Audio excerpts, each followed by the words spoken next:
Hi, this is Ann, Easy Ann, and I'm coming to you from the place and space of ease and grace.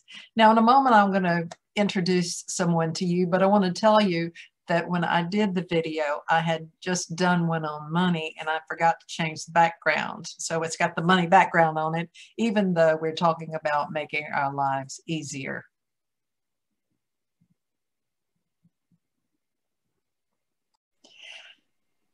I've got a treat today. This is one of my oldest friends. We met in 1972. I think that was a year before my child was born. And we've had children and we've had marriages and we've had all kinds of things. We've held our hands, we've laughed together, we've traveled together, we've done many things together. And I'm excited to have her with us today. This is Reverend Dr. Karen Baisinger. Karen Love Baisinger. Sorry. How could I forget that love, right? How could I forget love? That was my name of choice. Yes, a name of choice. Yes. Was that one?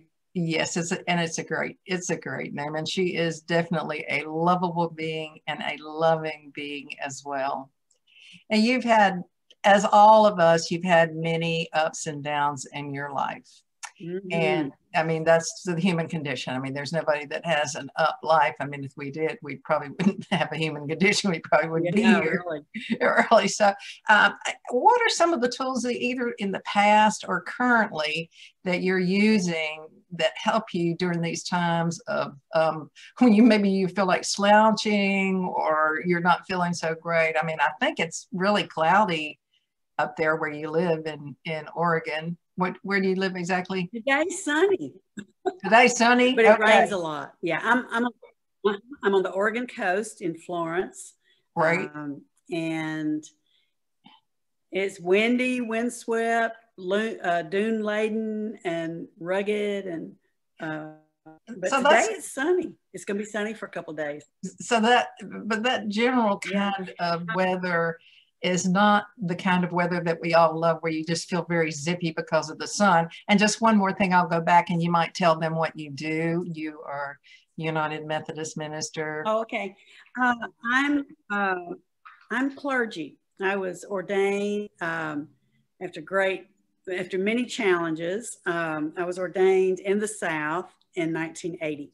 I'm a United Methodist clergywoman, and I retired in 2013, and I came out of retirement almost 2 years ago to serve this little church half-time. Right, and so, I know I've been friends with you, and so we didn't talk about this, but I might mention this, but I know that just being a woman in an all-male place where most of the ministers were male presented a unique kind of problem. Yeah, I think when I was ordained, there were 300 men, elders, and there were 8 women. And then I think, let's see, when I was in seminary, sometimes I'd be the only woman in my class. So it was quite the interesting experience. But what helps me through rough times, whether it's the gray weather here, which it took me a while, moving here from Memphis in 1988, it took a while before I started having some seasonal affective disorder, a little bit mild case of it. It took a while before I ran out of sunshine that I had stored in my cells. And so I've had to learn all kinds of coping things. Like I have a light box thing that I have going every morning. When I first get up, I'll sit here and have that to get some light. Just tell us about that. So you have a particular light that helps with seasonal affective disorder, and you just can't, you turn it on and it has certain rays. Oh, wow. That's a bright light. There's a lot of sunshine here. Wow. So I sit in front of my light box.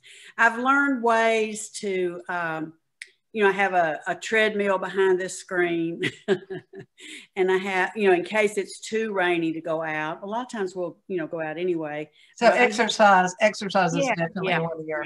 Yeah. And I've been doing something lately called the nitric oxide dump. And so for 4 minutes, you can find it on YouTube, Dr. Zach Bush. It's 4 minutes and you do 4 different movements, and it activates or works out about 16 different major muscle groups or major muscles. And so for 4 minutes you do this, and it's basically high intensity is what it is. So well say it again. Say the name of it again. Nitric oxide dump. What you're doing is you're doing this oxide dump. Okay. You're doing this high intensity exercise that dumps nitric oxide, which is paramount in your health.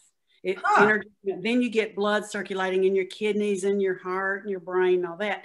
I had a heart attack, a mild heart attack that didn't damage my heart, but a lot of genetic factors and stress and different things, toxins over all years of living the standard life. I had this little heart attack in August. And so one of the things that can affect your coronary artery situation is the nitric oxide. So, because of all the different endothelial dysfunction and different things that happen, you don't get enough nitric oxide. So you're supposed to do this 3 times a day. So you just keep from being stagnant, like just sitting there. So I move my body. Can you tell the difference since you've been doing this? Can you tell the difference? Yeah, my heart rate. Oh, yeah. My heart rate goes up quite a bit when we do it. Alan, a lot of times, will do it with me. My husband, he's also behind the screen. Eating breakfast. Behind the scenes. What's going on behind the scenes? Wow. Yeah. Party back there. We don't even know what it is. I know. But Ian, I think one of the major things that's helped me go through the ups and downs in my life, and there's been a lot because I came from a trauma background in my childhood and then adult trauma as a woman in the church. One of the biggest things is I'm an extrovert, and so I've always reached out for help. It could be a book, like Scott Peck's books used to get me through a lot of trouble. Yeah. And, I just reach for a good book that'll help me find my way again, get centered again, or go for therapy, or go to a 12-step meeting, or be in some kind of support process. And so I've just always reached out. And I think that is critical. I think it's really risky if we just isolate and don't reach out. So. Yeah, I can remember you talking about that with me in the past, and you had said, we don't need to just knuckle it out by ourselves. I can remember you using those very words, and that's perfect because the EZosophy mantra is everything can be easy, or at least easier. It can be easy if it's stuff we just made up, like suffering about taking the trash out, but it can be easier if we reach out and share the burden, or we reach in and plumb the depths of our inner soul. And so that's absolutely perfect. So you're saying that in addition to the emotional coping tools, and I know you've had a lot because you've done a lot of therapy and coaching with people as well, that you have a lot of those kinds of tools that you've used. I know you've used visualization and affirmation and meditation. You've done a lot of the mental, behavioral, all those kinds of things. And in addition, you are sure to do the physical things as well. It's not either or, it's both of them. Yeah, like lately I've been doing intermittent fasting, and I'm just working with those the shorter things to do. I have some ADHD, attention deficit issues that I've been working with lately, and so as do I. Yeah, well, as do many gifted people, actually.